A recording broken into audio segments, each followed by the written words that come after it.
Welcome to the podcast. Today we're going to talk about Joe Maphis, his life, and his career. I'm doing this podcast from Cumberland, Maryland, and Joe was from Cumberland, Maryland. So I had the direct connection because my uncles, Ivan Kearns and Lou Kearns, played in bands with Joe Maphis when he was growing up in Cumberland, Maryland. I talked for particularly Lou for years and to learn the stories of Joe Maphis, and I've put those in a book. It just came out. It's called King of the Strings, the Joe Maphis Story, and that's what our podcast is about today. Joe was in today's terms, a shredder, super fast guitar picker, and went on for a big career, and we'll talk more about that today. But you can't talk about Joe Maphis without talking about his wife. And I'm going to play a song for you by Rose Lee Maphis. Joe was known for his instrumental prowess on guitar, although he had a nice voice. But Rose was the singer. And they played together. They got married in 52 and played together the rest of Joe's life. And I'm going to play a little bit to refresh your memory if you haven't heard the great Rose Lee Maphis sing. Let's see if we can't play a little bit of it. Here we go. Real country music here, friends. This is Please Mr. Mailman, Rose Lee Maphis. Oh, please, Mr. Mailman, bring a letter to my door. The way she holds those notes out, beautiful. Please, Mr. Mailman, make my life worth living once more. Gorgeous tune. Rose had a fantastic voice, and she was from Clear Spring, Maryland, which is not far from Cumberland, just about 40 minutes down the road between Hagerstown and a town called Hancock. So they had a great career together. I think comparing husband and wife acts, Joe and Rose, I think the only comparison you could draw from that time period really is John and June Cash, Johnny Cash and June Carter Cash. They were probably the number one husband and wife team in that era, but running a close second was Joe and Rose. So we're going to talk about their careers and more. And like I said, this book will detail it, and it is available on Amazon, Barnes & Noble, Apple, wherever you buy your books. If you want to support the author, myself, the best, go through bookbaby.com. That's who published this, is bookbaby.com. Go to their website, click on their bookshop, and just search it by the title or by my name as the author, and purchase it there. That's the best way to support me directly in this channel. Today we have a special guest to interview me. I'm not going to interview myself, so I've got a longtime friend to come in, Jim Corley. Jim is a media guy. He's a DJ. He's a musician. And he's been in entertainment for a long time, and I'm so pleased to have him. Well, this is interesting for me. This is something I've never done before. Yeah, a podcast. So, at least you've been behind the mic like a game. You call games and stuff like that? I didn't call games. No, nobody wants me to call a game. Trust me. Really? If it has something to do with music, yes, but nobody wants me to call a ball game. I'm the same way. All right. They want me doing music, but I thought maybe you did some sports. But No, I'm not. All Roxioni and Yeah, that's all rock and doc. That's not me. I'm not a sports guy. But when it comes to music, that's the kind of thing I'm interested in. So this is really interesting for me to get to talk to you about this because I've known you so long, and you've always had a guitar in your hands, and I've always wondered why or how that happened. Because, you often talk to people and you find out that their father or their grandfather or somebody else was born with a guitar in their hands. And that's the way you've always seemed to me. I mean, as long as I've known you, Yeah. You've been picking. So That is true. Yeah. So was this all a surprise to you to find out just, how ingrained that music? Yeah, it really was. What happened was I knew my uncle Lou Kearns, and just to backtrack a little bit, my uncles Lou Kearns and Ivan Kearns played in bands with Joe Maphis growing up. Of course, he And, wasn't Joe Maphis then. Yeah, exactly. Yeah, that's a good point. He was born Otis Wilson Maphis, and everybody in Cumberland, where he grew up, from the time he was like 6 till he was around 17 and 18, and moved on with his career. Everybody called him Zeb or Zebby. That was his nickname, and people knew him as that. Legal documents came with Zebby on it. No. Yeah, no, but no Joe until that happened a little bit later when he started to get into radio and that. But my uncles Lou, who played guitar and bass, and Ivan, who was a really good fiddle player, played in bands with Joe. So I always heard the stories growing up. That's cool. But to my, I wish it would have been different. I didn't really get into country yet. I hadn't learned to appreciate country music, and then I started to do that. And then when Lou would tell me about the stories of growing up with Joe Maphis, then Zeb, I started to listen and was fascinated. And I didn't realize how good of a musician he would become as Joe Maphis, and the things he would do, and played with Johnny Cash and Carl Perkins and Barbara Mandrell and all that stuff. So then that's when I said, and there was never a book. We're looking at it now, King of the Strings.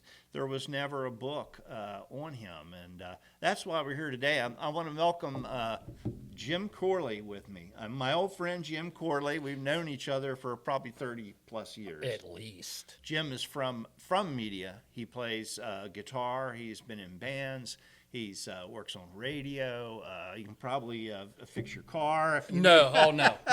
You don't want me to announce sports, and you don't want me to look under the hood of your car. Just no. Don't call you for that. But No. He really does a lot of media, so I'm really thankful, Jim, for you coming. Well, I appreciate you asking me because, we've talked about this. Somebody's ringing in there. I shouldn't be. I turned everything off. We've been talking about this book for years. I mean, to the point that I know there are things we talked about that I no longer remember. Yeah. There are just situations that came up, and it's interesting because, like you said, we've known each other for so long, and I've always known you as the guy that could play George Harrison stuff flawlessly and James Taylor stuff flawlessly, and that seemed to, and Southern rock, of course, and that always seemed to be your wheelhouse. Yeah. And then a few years ago, you started throwing me with some of this country stuff and some picking and some stuff that I hadn't really, in there. Some stuff that I'd never heard you do before. And when I'd asked you about it, this name came out. And it was Joe Maphis. Yeah. And it was Joe Maphis this and Joe Maphis that. And it got me interested in finding out about Joe Maphis. Yeah, to learn more about it. Well, yeah. Especially when he grew up. We're broadcasting or videotaping from Cumberland, Maryland, which is where Joe Maphis grew up. He was actually born in Suffolk, Virginia, but by about age 6 or 7, he was brought to Cumberland. Cumberland was a boom town in those days. Second largest town in Maryland. Yeah, it was lots of industry here, factories, a big tire company with Kelly Springfield Tires here, and it was a boom town. So a lot of the people that lived in the mountains of West Virginia and Maryland came to Cumberland to work, and the Maphises were no different. They left Suffolk. Bob Maphis, who's Joe's father, brought the family to Cumberland. There were already Maphises here. They originally, Joe's parents were from Rio, West Virginia. Or his father was from Rio. His mother was closer to Suffolk, Virginia. but he's from Rio. And I don't know if anybody's ever been to Rio, West Virginia. I've heard of it, but I have no idea where it is. It's actually just where two roads cross. I mean, there's probably a population of 150, if that. If that. That's when everybody's home on the weekend, you know. So, Okay. so they were looking for a job and wanted to get back to the mountains, and they moved to Cumberland. And that's kind of where it all started, and that's where Joe grew up playing. That's where he learned. He learned a lot. He always mentioned my Uncle Ivan Kearns. He said, because Joe's style is very much like a fiddler. He wanted to sound like the fiddle player did. He wanted to play those same licks and runs.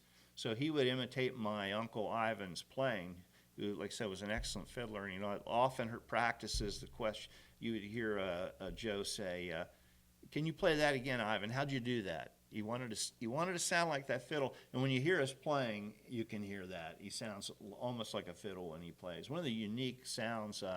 He's the only person I knew that really did that. But that started in Cumberland right here before he ever left. Especially when they trade licks.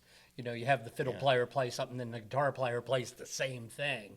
Yeah. You know, that takes not only an ear, but fingers. I mean, Oh, yeah. oh He my was, gosh. The dexterity of that man. He's really known. What we call him today would be a shredder, because he could play so fast, sort of in the veins of somebody like Billy Strings today, if you're familiar with Billy Strings.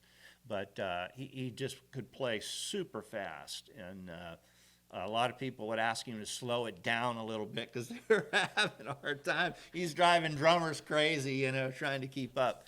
But that was his claim to fame, was the speed. But he always had that even before he left Cumberland, according to Joe. And that's you can read that story in the book. There are so many cool stories in the book. And we talked briefly last week about it seemed like the music led him, that he didn't necessarily take that music and have a structured plan with it.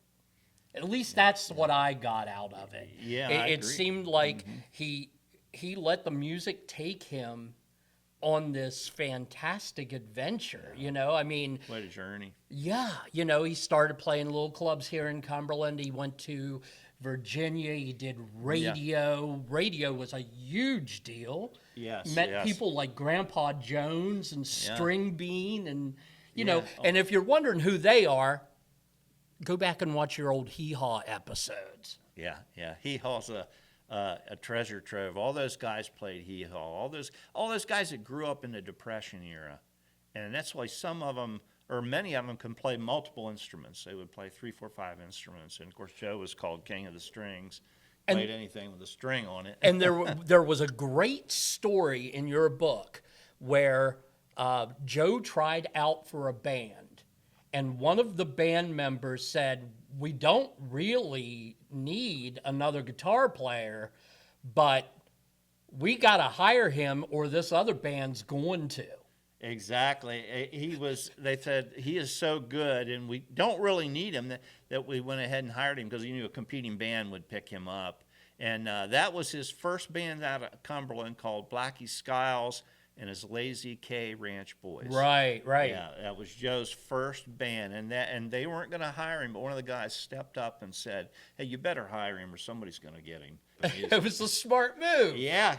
Plus, because he if was- anybody in that band got sick, he yeah. could step right in. Because when they said King of the Strings, they didn't just mean guitar.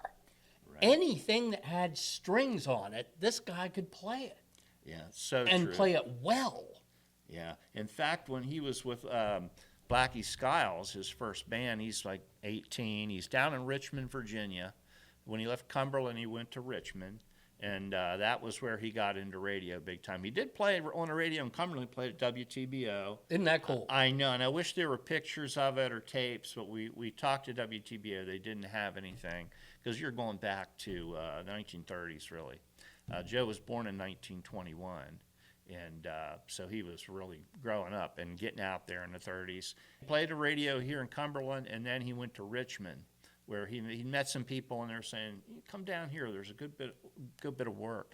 So he went down there, and first thing he got in was Blackie Skiles' band. And talking about how he'd play multiple instruments, That turned out to be a great thing for Blackie Skiles, because one of the highlights of their show was when they would do a song, and I think it was called Pickin' and a Grinnin'. And it would say, okay, start out, Joe was picking on a guitar and grinning. So they'd hand him a guitar and he'd play it. And next verse they would say, Joe was playing a banjo. He'd set the guitar down, somebody handed him a banjo, and he'd play a banjo. And then they did the mandolin. And didn't miss a lick. No, doesn't miss a lick. In fact, if you watch YouTube, pull up Picking and a Singing, I think it's called. And check that out. They hand him instrument after instrument, and he plays them all. Plays stand-up bass, doing slap bass.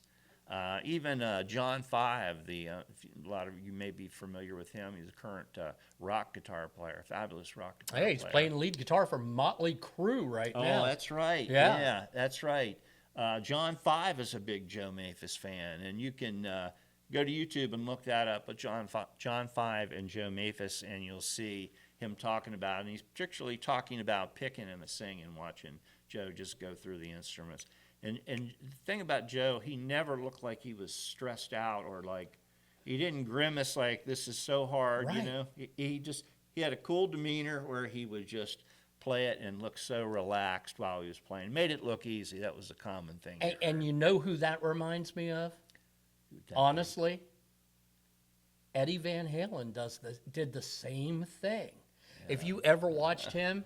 He just, I mean, I know you have, but he was doing this complicated stuff with this big, goofy smile on his face, and you could just tell he was in his element. Oh, and that stuff that he played, I mean, right. It was just outrageous, fast, dynamic playing up and down the neck, and same thing, but he made it look like it was easy, and he was just having fun while he was doing it. And Joe Maphis did the exact same thing. Now, the thing that frustrates me, and again, I didn't know hardly anything about Joe Maphis until I talked to you. And then when I went back and started looking things up, I was like, I've seen this guy. I saw him on Hee Haw. Yeah, a lot of people saw Joe Maphis on Hee Haw. Because, when you were 8 or 9 years old on a Saturday night, at 7 o'clock, your parents have control of the TV, if you're anything like me. Yeah. So it was like, I have to watch Hee Haw again. But, that lasted about 10 minutes. And then you kind of fell in line and went, this is pretty funny stuff. And the music was incredible. One of my favorite Hee Haws is when Joe Maphis and Roy Clark pop up from the cornfield, and they have the guitars, and they do a song.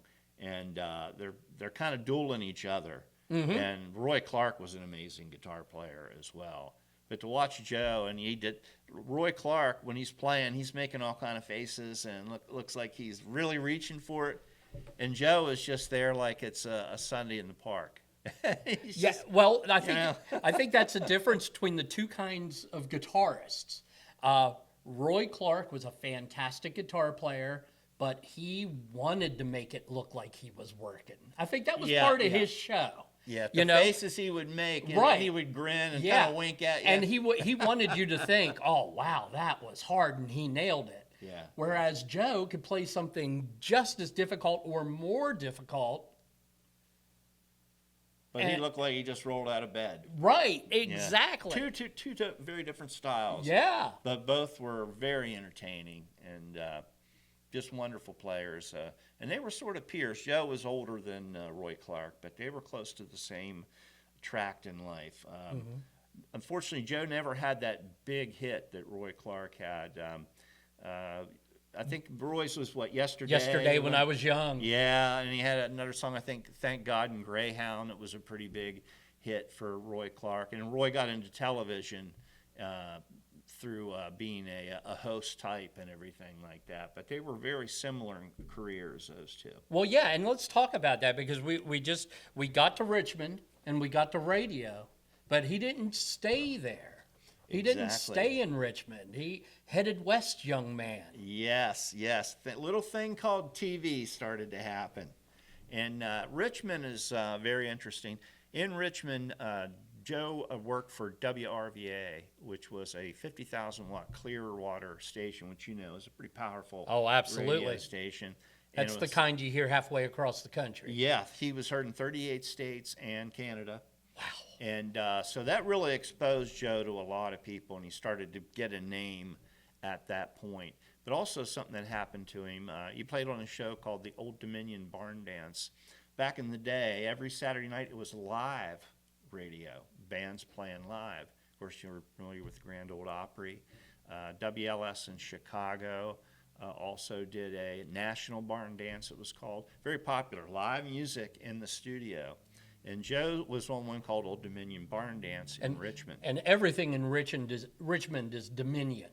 Yes, everything. King's Dominion, all of it. It's got to be in there. I think Right. there's some kind of law. Right. You're going to put Dominion in, or it's going to cost you this much. But So he was on the Old Dominion Barn Dance. yes, and that went well. Very popular in Richmond. And at that, in 1948, came a young lady named Doris Sheetram from Clear Spring, which is beside Hagerstown, Maryland. And she was in a group called the Saddle Sweethearts. She went by Rose of the Mountain, was her stage name. And I see a change in life. yes, and then and Cupid shot a few arrows, and those two hooked up, and Joe, and they eventually married. But Rose became Rose Lee Maphis when they married in 1952. Was a very good singer and a songwriter, and a good rhythm guitar player. To keep up with Joe Maphis, you got to really know your rhythm guitar. I'm sure. And Rose, throughout her rest of her life, backed Joe on stage, and also a wonderful songwriter. Check out a song, Please Mr. Mailman, by Rose Lee Maphis. And in 1951, in around August of 51, they left Richmond to go to L.A., Hollywood. It was TV. Wow. Their friend Merle Travis, Joe Maphis was really close with Merle Travis. Merle said, come on out here. You need to come out here. Another guy, Johnny Bond, who was a big country star at the time, was also in L.A., said the same thing. Said this television is going to take off. But yeah, he went to Los Angeles in August of 51. Joe and Rose married the next year. And in 52, Joe really started to record. Started to do recording sessions and doing films. He also played on movie soundtracks. And the big thing that he did throughout the 50s that brought him huge fame is he was the band director for a show called Town Hall Party. Right. Yeah, that Right. was the big, and everybody came through there. Barbara Mandrell, Johnny Cash, all those guys. yeah. Barbara Mandrell was just a little girl at the time. Yeah, she was very young. That's an interesting story as well. Well, let's not give them all away because then they won't buy the book. Yeah, they'll get to hear how they met, how Joe met Barbara and really discovered her, and it's a really interesting story. And they had a great relationship up to the day that he passed away, yes. and that's great to read in the book too. I mean, it just Yeah. I told you I got my copy a little bit ahead of time, and I sat down that night thinking, well, I'm just gonna just kind of go through it.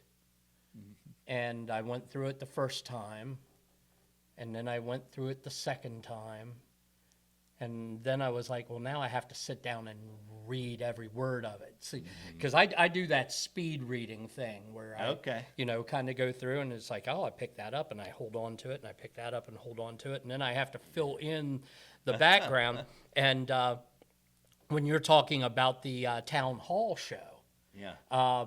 somebody that I just think is one of the best musicians ever. I'm a big Doobie Brother fan, and back in yes. 1979, going into '80, the Doobie Brothers brought a young man in named John McPhee to replace Jeff Skunk Baxter. Now that I'll tell you what, those are some big shoes to fill right there. Oh, And yeah. John McPhee came in and just he blew me away, to be honest with you. Enough that when I was in radio and looking for a radio name, I stole his last name. I went by Jim McPhee for years and years. Oh, is that right? Before I decided to use my own name. Wow. So yeah. He's a great guy. I'm glad you brought that up, Jim. There's many sources in the book. Tommy Emmanuel, if if you know him, one of the great guitar players out there now, is a source in this book. And, of course, Joe Maphis, Joe's son, and Deke Dickerson, if you're familiar with Deke, is a historian and a musician, great rockabilly and early country performer that you can see. Check out Deke Dickerson. Deke was the source for the book. But if you could tell me the story, John McPhee spoke to me, and I interviewed him for over an hour, and just the That's nicest awesome. guy. How did you get hooked up with John McPhee? How did you know him? It's one of those things. And I thank you, Jim, for telling me about him, because he was a great A interview. few years back, the Doobie Brothers played at Frostburg State University. Okay. And my friend David Mawhinney and I roadied for the band that weekend. So we kind of got to hang out with them all day. As a matter of fact, I got offered a job, which was great. Oh, wow. If I weren't married and had a small child at the time, I would have been a drum tech for the Doobie Brothers. Oh, wow. Been But on the road with that was not a bad job. as a single guy, that would have been cool. As Great a way to see the married guy, country. not so much. Right, But yeah. but it would have been very, very cool. And anyway, long story. Kathy probably wouldn't have been happy. Right. Well, we'll see. But long story short, met him that day and kind of kept in touch a little bit through their website. John's son takes care of the Doobie Brothers website, Oh, okay. and that's kind of how I got And with you you. just And made friends with him. He's an easy guy to make friends with. absolutely, yeah, very, very friendly guy. And I don't. It's been just long enough that I don't remember how. If you told me that he said he was influenced by Joe Maphis, or if I saw something on TV where he said he was influenced by Joe Maphis. But long story short, You knew there was a connection. there was a there. connection, and I can't remember exactly how it happened. Yeah, I don't remember that too, because people have to realize that this book was written over a 9-year period. So a lot of Right. people ask me in names or events or people, and I just don't remember any, because I worked on that 6 years ago. Sure. On that part of the chapter. So I recall that you had said that maybe McPhee had mentioned. I it think to I you. think what it was I may have been reading or watching a YouTube video. I may have been reading an online interview or watching a YouTube video where he mentioned, just like off the cuff, Okay. the king of the strings, Joe Maphis, being such an influence on him. And I, knowing you, Greg, Yeah. Here this you go. guy, and here's how you get in touch with him, that kind of thing. It worked So- out great, and you can read the interview of John McPhee. Won't give away everything, but he was very much inspired by Joe Maphis, particularly the fact that he played multiple instruments, because McPhee, I think, plays. Oh, he plays don't even everything. know Yeah, how many. He's he a- plays fiddle, slide, everything. He just- He's a phenomenal musician, and what a nice guy. Like I said, we talked for over an hour. He was so happy that somebody was writing something about Joe Maphis. He was so happy that people were giving him some recognition, because he kind of felt that Joe was well known. He was on Armed Forces Radio, his music, because he was on that show Town Hall Party. That was on Armed Forces Radio. but all not a over. household name But today. he wasn't a Willie Nelson or a Johnny Cash or in rock a Bruce Springsteen. But he was well known in that time period. But so McPhee was really happy he was getting some recognition, and people put that story out there. The most important question: has he got a copy of the book yet?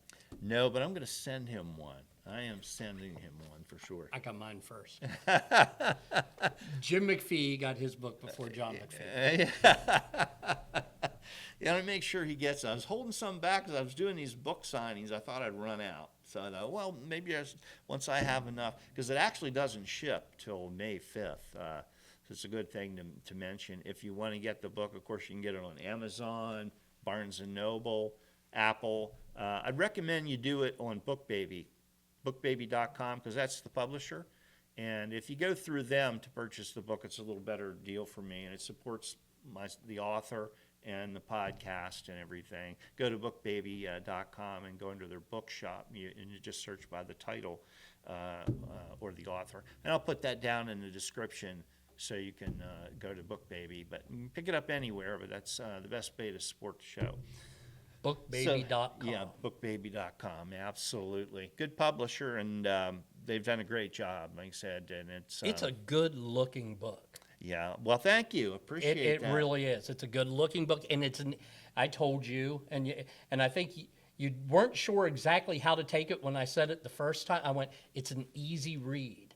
Now, that doesn't mean that it's elementary. It's not. It just flows so well that you don't want to put it down. It's just, oh, okay, 2 more pages.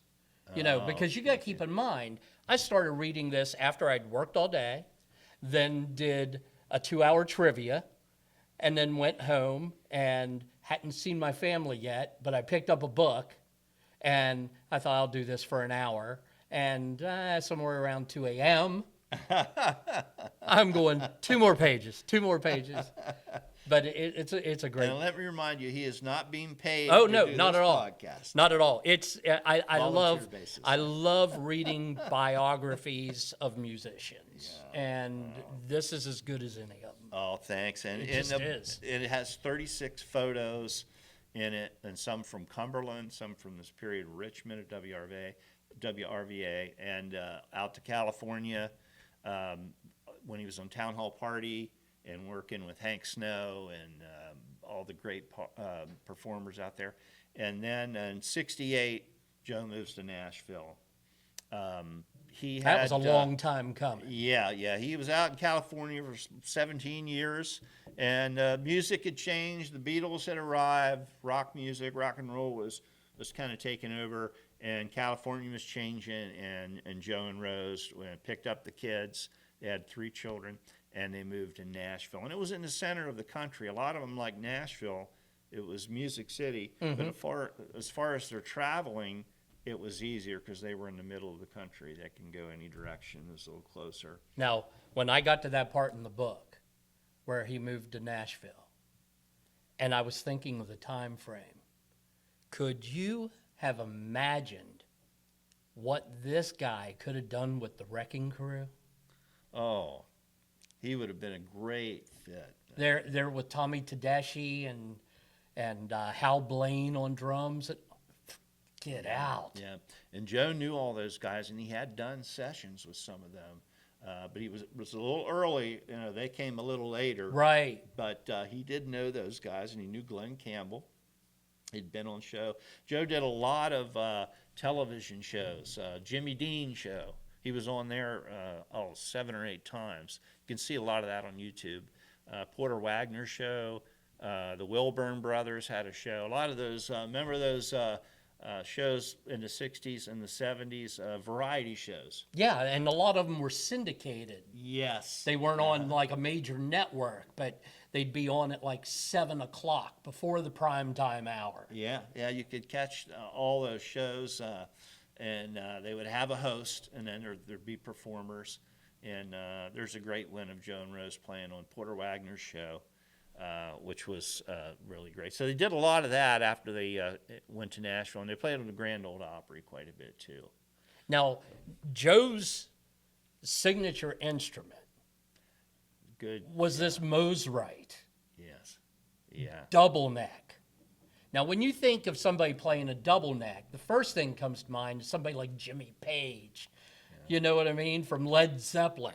Here we got this guy. I mean, take a look at that. With his name on the fretboard. I'm glad you brought that up, Jim, because Joe was really made the double neck guitar famous. He really did. Later on, we see Jimmy Page playing it, and then in the 60s and 70s, you started seeing it. But he was playing one since his double neck guitar was built by a guy named Semmy Mosley and given to Joe on the air at a town hall party in December of 1955. Joe was presented the double neck. That's so cool. And the funny thing, a story about that was that it was done live on the show, So the problem was they didn't tune it up. They just handed it to Joe and said, "Joe, play a song. You got this new guitar. And what's this?" Oh, my. And he said it still sounded good in his hands, even though it was all out of tune. He played a song on it, and Joe still made it sound good. He But, just had to figure out which string was how far out of Avoid tune, that you one. know. Oh, wow. But yeah, he really trademarked the double neck. And he had one built in 55, and then later on, after that one was basically worn out. And the thing was super heavy. And it was another thing Joe kept saying, can you take some more hardware off? Can you take some more wood out of it? He did get a bad back. And I was going to say, and he was playing that up to the end. Yeah, always, because people wanted to see him with the double neck guitar. So when he was off the air, he didn't always play it. You know, if he's doing a session or a part of the show where he wasn't, you know, front and center, he would play a lighter single neck. But everybody wanted to see him with that double neck. Very cool. Very cool. And of course, you know, later, more and more, like you said earlier, shredders Yeah. kind of went to that whole double neck thing. And then, of course, somebody like Rick Nielsen from Cheap Trick, who I bet you, if you go back and ask him, this guy influenced him as well. He plays a 5-neck guitar at times, I've you know? seen that. Yeah, Cheap Trick. Yeah. Yeah. So it became a thing, you know, And it all started there. Yeah, Joe was the first one. There's a lot of things that are I found that I thought were really interesting about his life. He seemed to be first in a lot of things. When radio just coming out, Joe was on radio. When TV came out, Joe arrived on TV right in the early days. Double neck guitar, first one. And also Joe and Rose together, I really believe that when I think of in the 50s and 60s husband and wife teams, number one, I think of Johnny Cash and June Carter Cash. Would there have been that?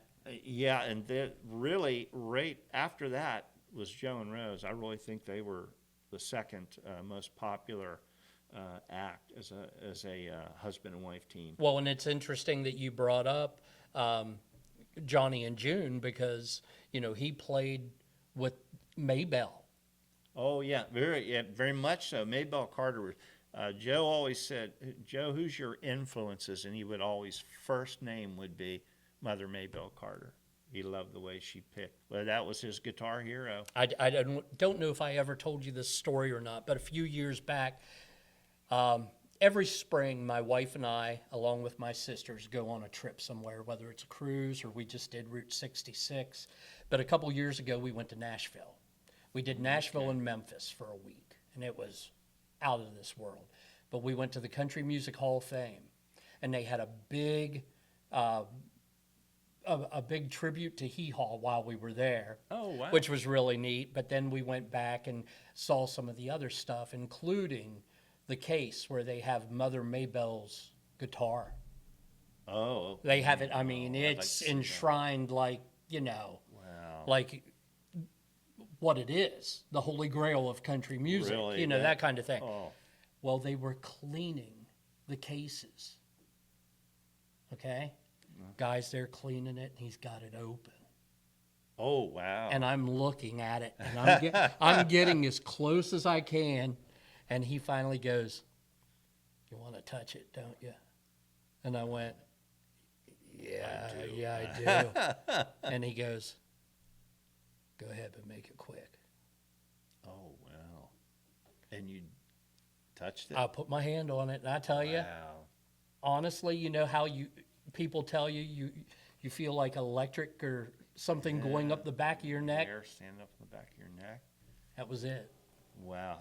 Talk about country music history. The Carter family are just Well, and one of the creators of country. And Joe Maphis is in the Carter Cemetery, right? Am I right with that? Yeah, that's very interesting, Jimmy. It brought that up.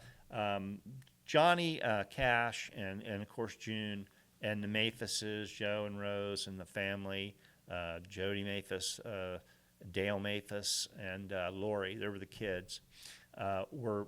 Grew up around Johnny Cash. They met in the early 50s when Johnny would come out to California and Joe was out there.